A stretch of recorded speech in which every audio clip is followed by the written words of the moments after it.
자, 이제 소크라테스로 들어가도록 하겠습니다. 네, 이제 제가 그리스 철학을 할 때와 달리 지금 전체를 보고 있어서 우선 전체 흐름이라고 하면 일단은 그리스가 페르시아를 이기고 나서 그리스가 같이 망해요. 그 다음 마케도니아로 패권이 넘어가고, 마케도니아는 그리스가 방어에 성공을 했다면 마케도니아는 까요. 전 세계를 까요. 그때 이제 파미르곤이라고 하는 거기는 제외를 하는 거예요. 한자 문명권은. 이제 그 흐름에서 이제 우선 전체적인 균형을 잡으면서 가다가 다시 그리스 철학이 됐건 헬레니즘 철학이 됐건 깊이 푹 들어가서 시리즈로 갈 텐데, 지금은 이제 그 맥락 속에서 보는 거니까, 맥락 속에서 보는 거기 때문에 제가 시리즈로 할 때와도 조금 다른 얘기를 좀 다른 측면들을 많이 볼 것이고, 그 다음 깊이 들어갈 때는 시리즈로 볼 때보다 더 넓게 볼 겁니다. 이를테면은, 자, 지금 오늘 소크라테스 본다고 했는데 실제로 보는 건 소크라테스가 아니에요. 소크라테스는 뭘 쓴 사람이 아니기 때문에 플라톤을 통해서 우리가 알 수밖에 없어요. 실제로는 플라톤, 아리스토텔레스까지 보려고 해요. 그냥 각각 플라톤하고 아리스토텔레스를 여러 편씩 제가 찍었었는데, 이 한 편에 이제 한번 그 어떤 맥락에서 이제 볼 건지를 보죠. 이게 어려울 수 있는데, 일단 그 철학적인 그 용어 있잖아요. 그 용어에서 여러분, 실체라는 말이 있고 실제라는 말이 있고 현상이라는 말이 있고 그래요. 머리 복잡하죠? 소크라테스는 어쨌든 인간 철학에서의 본질을 찾으려고 한 거예요. 본질. 어떻게 보면은 실제를 찾으려고 한 거예요. 실제. 근데 실제,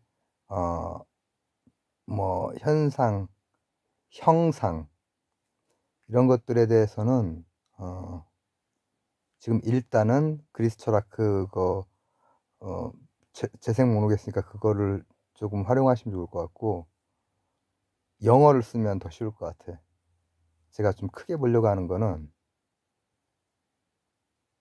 substance가 있고 appearance가 있어. 쉬운 단어죠, 둘 다. substance는 밑에 어떤 깔려 있는 거야. appearance는 보여지는 거야. 제가 왜 이 두 개의 쉬운 단어를 가지고 얘기를 하냐면, 이 플라톤과 아리스토텔레스의 철학, 즉 소크라테스에서 넘어온, 소크라테스가 인간 철학자라면 이제 이 제자들은, 두 사람은 다 제자로 연결이 되는데, 이 양반들은 실제로는 자연 철학과 인간 철학의 통합, 저서가 그래요. 저서라든지 그분들이 연구했던 분야가 통합적이에요. 근데 이 두 사람 구별하는 게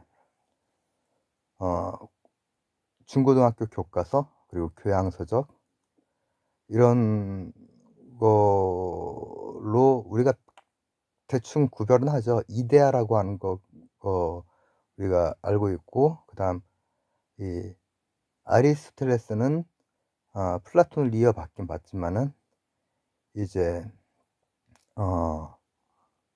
이데아가 아니라 각 개체 안에 이제 본질이 내재되어 있다. 내재란 말도 어려워. 그러니까는 우리는 서브스턴스하고 중학교 때 다 소화할 수 있는, 중2가 소화할 수 있는 단어죠.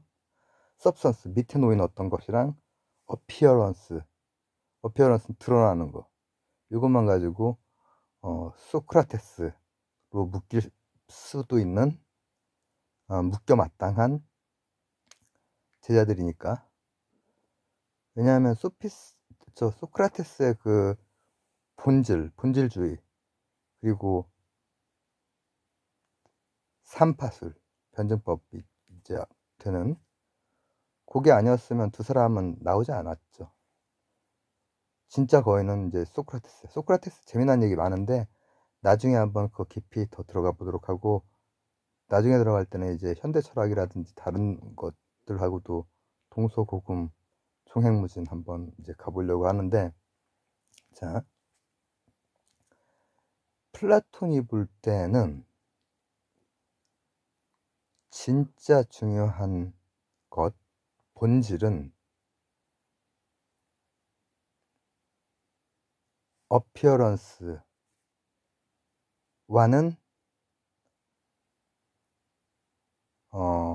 훨씬 더 다른 무게감을 가지고 있는 진짜야. 소크라테스의 제자이긴 하죠. 본질을 찾는. 그죠?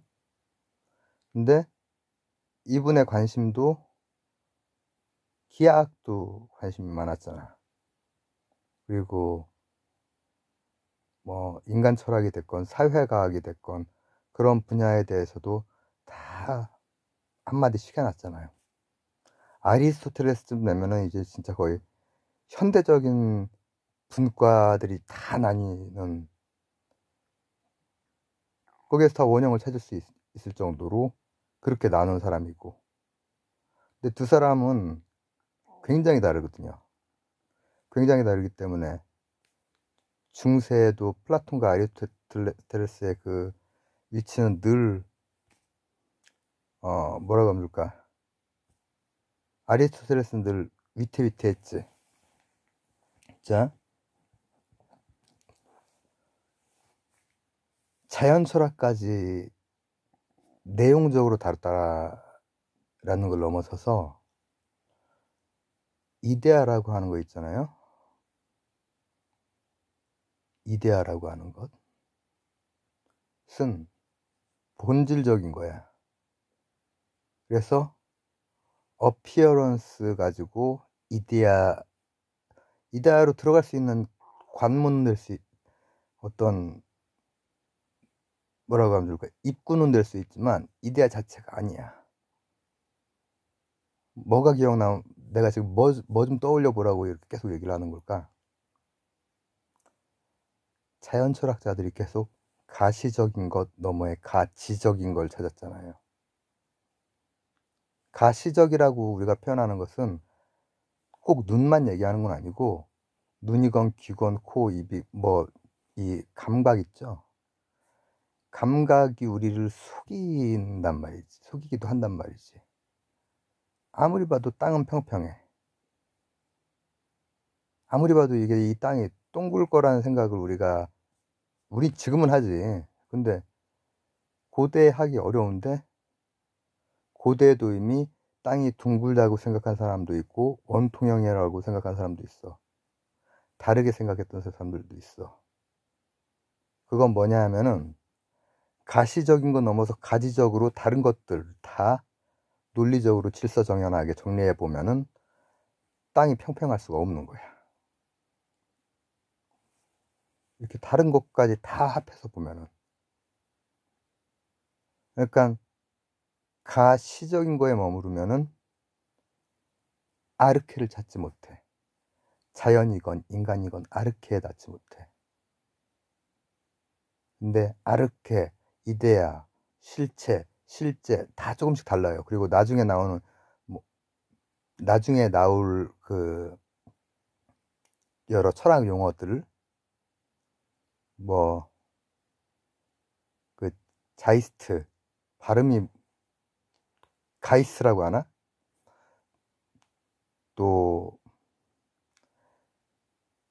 형이상학, 그리고 또 현상학, 이런 것들도 용어들은 다 다른데 substance와 appearance를 일단 한번 보자는 얘기야. substance에 더 관심이 많은 거야. 기본적으로 그리스의 인간 철학은 substance에 관심이 많아. 그래서 appearance 가지고 논쟁하는 거에 대해서 계속 문답을 통해서 깨닫게 하는 거야. substance를. 그 플라톤의 책이 바로 소크라테스를 담고 있는 거죠, 결국은. 근데 훨씬 더 통합적으로 담고 있죠. 그리고 결정적인 그런 아이디어 자체를 처음에 낸 거야. 문답법, 학문의 방법론, 그리고 본질에 대한 치열한 탐구. 정말 그 치열했던 양반들이죠, 그분들도. 서양의 고대에. 그럼 이데아라고 하는 건 뭐냐?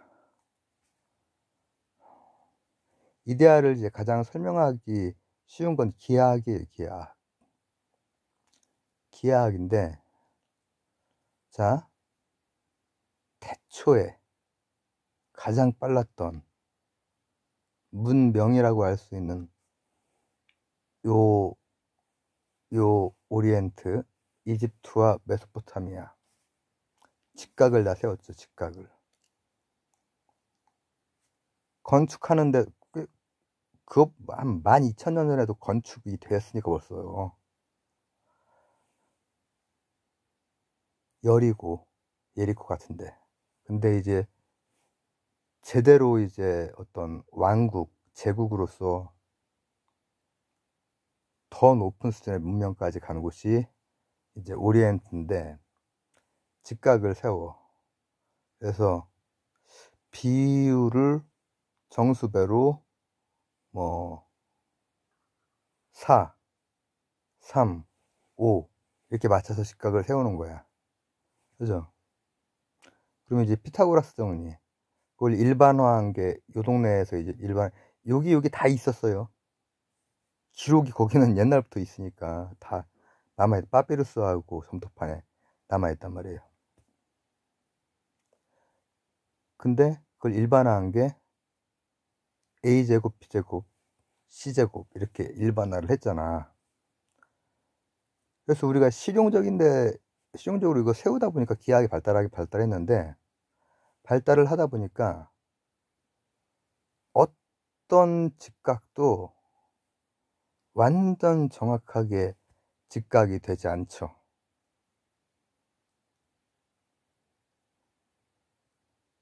직각 삼각형으로 된 자 있잖아. 옛날에 초등학교 때 쓰나 이런 거 이렇게 되고 안에 동그라미 있고 별표 있고 한 그런 조그만 뭐 이런 자 있죠. 한 15cm 뭐 이렇게 되는 그 직각으로 된 자.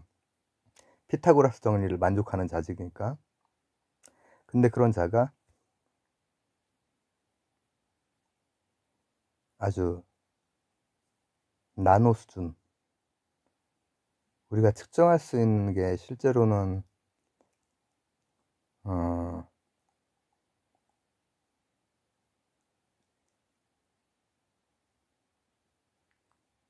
가시적인 방법으로 측정할 수 있는 거는 아주 일부고, 근데 가시적인 방법으로 측정해도 이게 완전 직각이 아닐 거란 말이죠. 가시적인 방법에 가까운 광학적인 방법이나 이런 데로 끝까지 가도 분명히 어딘가 삐뚤거릴 거야. 직각이 아닐 거야. 완전한 직각이라고 말할 수 없을 거야.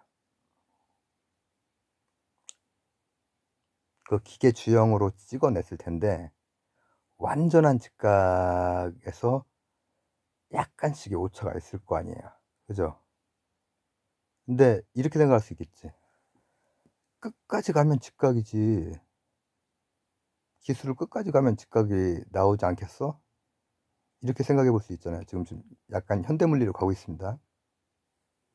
그러면은 진짜 이 직각삼각형 자를 가지고 이제 광학 이상의 측정을 할 때는 파장 가지고 눈도 사실 파장을 하는 거고 귀도 파장을 하는 거고 하는 거긴 하지만 에너지의 파장을 가지고 측정을 할 수 있는 그 기술들이 있어요. 근데 그걸 가지고 하면은 정말로 아주 뭐라고 하면 좋을까? 10의 마이너스 아인슈타인 중력파 같은 경우에도 상상할 수 없는 10의 마이너스 20 몇 승 20 몇 승 미터, 그러니까 나노가 10의 마이너스 9거든. 9하고 20 몇 하고 별 차이 아니네 라고 생각을 한다면은 지수와 로그 편을 한번 보세요. 얼마나 많은 차이인가, 얼마나 큰 차이인지. 도저히 측정할 수 없는 걸 측정을 해낸 거야. 근데 이제 만약에 삼각형을 가지고 이렇게 한다면은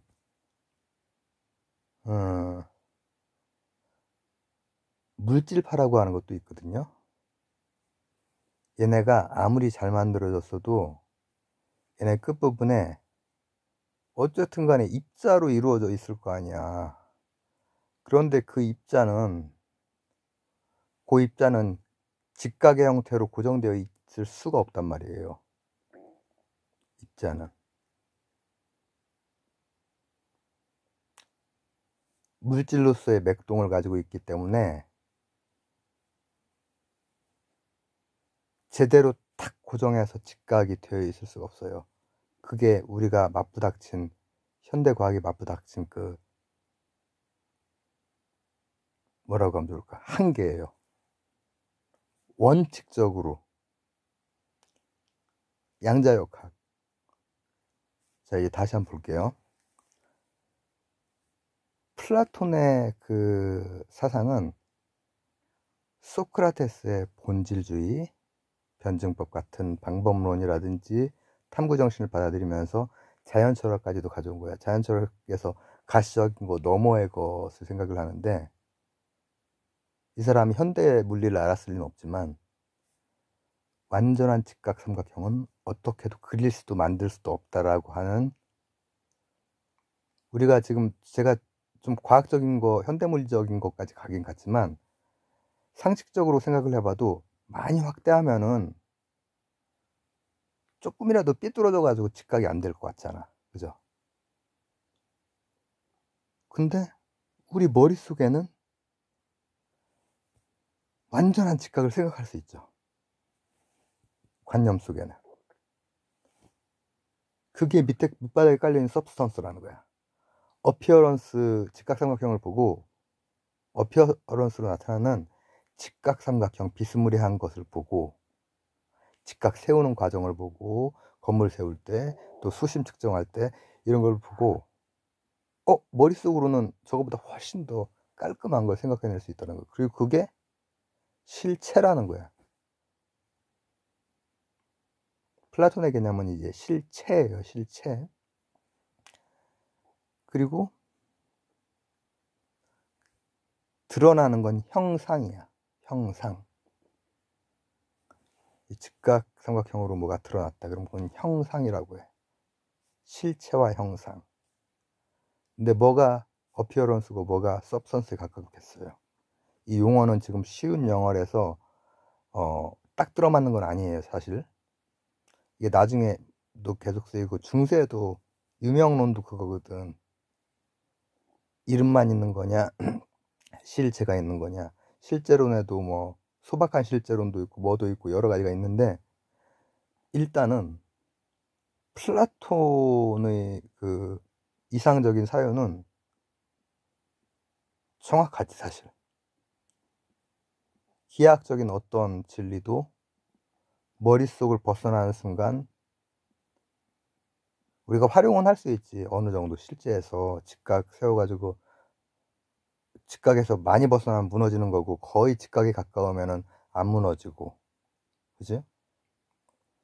그리고 컴퍼스 가지고 이렇게 동그라미 그리면은 원이라고 우리가 생각하고, 이렇게 그 옛날에 칠판에도 이제 수학 선생님이 반지름 원 넓이 구하고 뭐 파이 뭐 이런 거 할 때 이렇게 해가지고 어떻게 딱 이렇게 그리면 원 거의, 선생님들은 원을 거의 원처럼 그리잖아요. 그러나 확대해 보면은 원이 아니지 절대로. 그러나 쓸 수는 있지. 근데 쓸 수 있는 거에서 만족하는 게 아닌 것이 바로 그리스의 자연 철학이란 말이야. 그걸 이어받은 거야 사실. 그럼 어떻게 돼? 이데아로 가는 거야, 이데아. 근데 이분은 자연 철학과 인간 철학을 둘 다 했잖아. 어떤 아르케든 완전 전체, 세상 전체 아르케가 다 이데아로만 있는 거야, 이데아로만. 형상으로 나타나는 건 다 가짜야. 이런 충격적인, 맞는 말이거든, 어떤 면에서는. 근데 모든 것에 적용을 해. 그리고 우리가 사유를 해나갈 때, 뭐라고 하면 좋을까?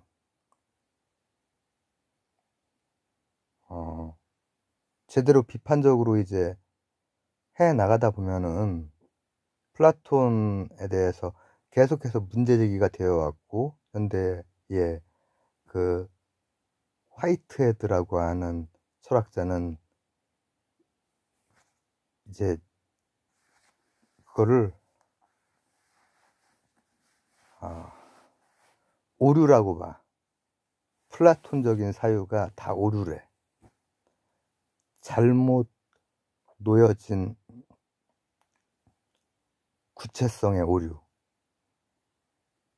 지금 제가 머릿속으로 번역을 해서 하는 겁니다. 이런 걸 그때는 번역이 안 돼 있어가지고 원서로 읽었는데, 잘못 놓여진 구체성의 오류. 콘크리트가 잘못 놓여진 거야. 콘크리트는 딱딱하게 구체적이잖아. 잘못 놓여진 거야. 그러니까 이것도 열어놓고 일단 우리가 진행을 해보자는 거예요. 이데아는 위대해. 위대한데 이게 조금만 잘못 놓여지면 오류에 빠질 수 있거든. 그런 위험성이 있죠. 되게 쓸모없어질 수 있고 되게 독선적이 될 수 있어요. 이데아의 또 최고 또 꼭대기가 선의 이데아네. 그런 얘기는 나중에 더 할게요. 다른 곳에서 좀 해놨으니까. 자, 근데 아리스토텔레스는 달라요. 어피어런스하고 서브스턴스에서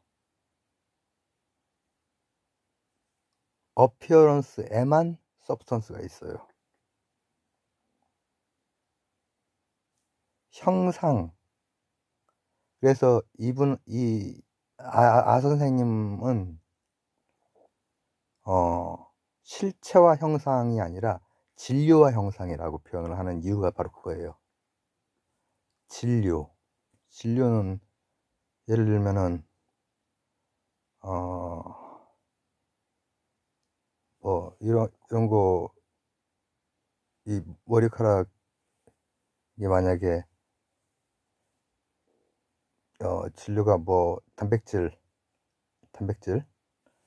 이라고 하면, 이제 형상은 제가 이제 머리가 조금 이제 많이 자라가지고 머리가 그 짧을 때는 그냥 가르마 없이 하거나 이제 어느 한쪽 옆쪽으로 이렇게 하는데, 길 때는 가운데 거의 가깝게 이렇게 안 하면은 이렇게 막 한쪽으로 가면은 너무 막 락커 갖고 요란해지거든. 그래서 길어질수록 중앙 쪽으로 이렇게 가르는 편이거든요.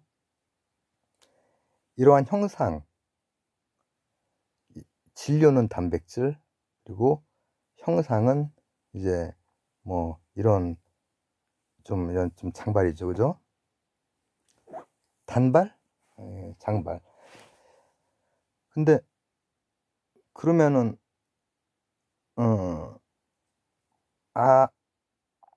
아리스토텔레스의 입장에서는 이 형상을 통해서 어디 뭔가로 들어가는 게 아니에요. 그런 거는 아리스토텔레스한테는 통하지도 않아. 아리스토텔레스 아빠가 의사고, 아리스토텔레스도 늘 그거 해오던 사람이고, 자연과학에 관심이 너무나 많고 그런 사람이기 때문에 이런 형상의 안쪽에 뭐가 있고 이런 건 안 통해. 이 형상의 안쪽에는 진료가 있어. 실체가 아니라 진료. 뭐 단백질이 됐건 뭐가 됐건. 머리카락 그 구성 성분을 제가 잘 모르겠습니다. 뭐 단백질이겠지 뭐.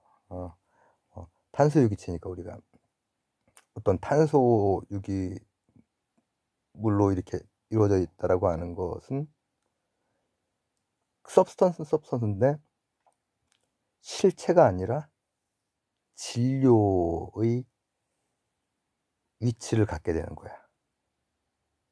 그렇기 때문에 서브스턴스와 어피어런스, 이렇게 드러난 개체 있죠, 개체. 그 개체 안에 내재되어 있는 게 거야. 본질적인 것도 개체 안에 내재되어 있어. 모든 개체들이. 이건 철학적으로 완전 갈리는 거예요, 사실은. 플라톤하고 아리스토텔레스하고. 오늘 거 너무 재미없고 어렵나? 좀 그런 것 같네.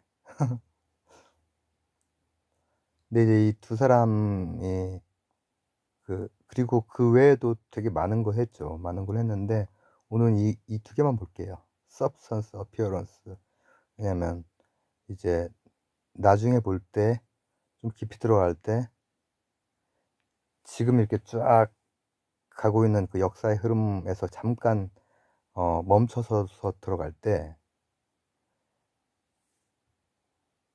요 두 개의 관계, 본질과 이렇게 현상의 관계에 대해서 계속 철학적인 이슈가 되고, 그리고